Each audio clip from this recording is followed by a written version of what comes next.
Baik, shalom. Tema yang menuntun kita pada hari ini adalah hidup dalam berpengharapan. Nah, saudara-saudari, jikalau kita berbicara tentang hidup dalam berpengharapan, artinya hidup yang penuh dengan motivasi, yang terus mau maju dan berjuang. Ada pula hidup yang berpengharapan juga, artinya bahwa hidup yang memiliki keyakinan bahwa adanya kehidupan setelah kematian. Ada amin, saudara-saudara? Ya.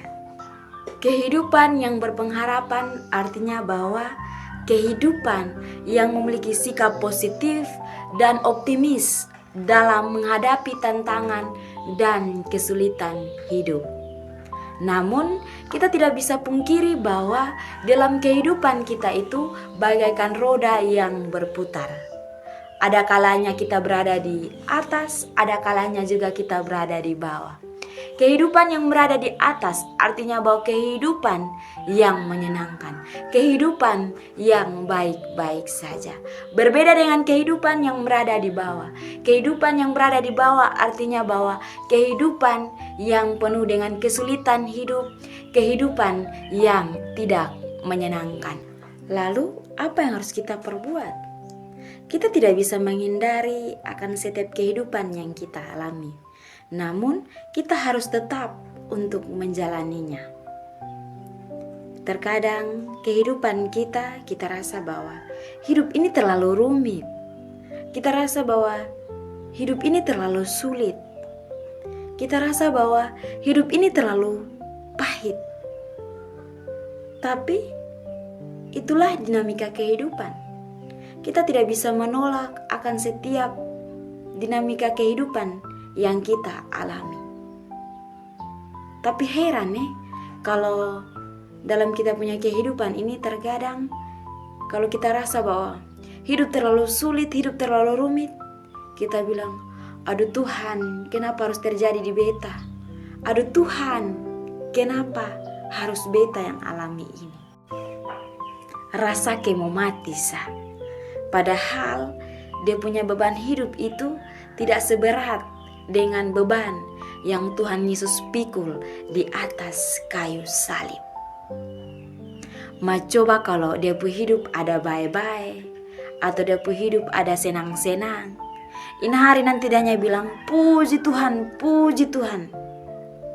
Terima kasih Tuhan, terima kasih banyak Tuhan. Dia yang tahu berdoa, ini hari dia berdoa 1 kali 24 jam. Itulah dinamika kehidupan.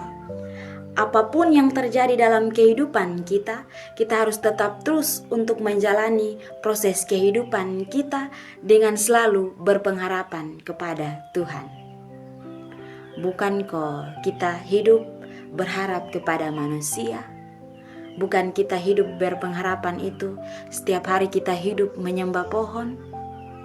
Atau bagi kaum muda, kita hidup berpengharapan dengan kita berharap kepada pasangan kita atau kita berharap kepada pacar kita. Bukan seperti itu. Jika memang hari ini kita berharap kepada manusia, tetapi manusia tidak akan memberikan kita harapan yang pasti. Namun, jikalau kita berharap pada Tuhan, Tuhan akan memberikan kita kepastian. Sebab jika kita hidup berpengharapan kepada Tuhan, maka segala sesuatu yang tidak mungkin akan menjadi mungkin. Ada amin, saudara-saudara? Ya, amin. Sama seperti Mazmur yang kita hari ini baca dari Mazmur 126 ayat yang pertama hingga ayat yang ke-6. Di sini Mazmur menjelaskan kepada kita bagaimana perjalanan hidup bangsa Israel. Kita tahu bahwa bangsa Israel ini dia hidup melakukan kejahatan di mata Tuhan. Mereka hidup dengan ketidakadilan. Mereka hidup menyembah berhala. Mereka hidup dengan penuh kejahatan sehingga Tuhan menghukum mereka. Mereka percaya bahwa ada kehidupan setelah kematian. Mereka juga percaya bahwa mereka akan dibebaskan dan mereka akan diselamatkan. Dan pada akhirnya mereka diselamatkan dan mereka dibebaskan. Keadaan mereka dipulihkan dan mereka hidup penuh bahagia. Untuk itu firman Tuhan kita pada hari ini datang kepada kita dan mengajarkan kita satu hal saja, yaitu hidup berpengharapan kepada Tuhan. Artinya bahwa kita harus hidup bersandar kepada Tuhan, berharap kepada Tuhan. Janganlah kita hidup berharap kepada sesama kita. Janganlah kita hidup berharap kepada pohon-pohon. Pohon mau kasih apa kepada kita? Tidak ada. Janganlah kita berharap kepada pasangan kita, pacar kita. Mereka mau kasih apa? Mau kasih kepastian. Semuanya sia-sia. Hari ini mereka kasih kita kepastian, tapi kepastian tersebut tidak bersifat kekal.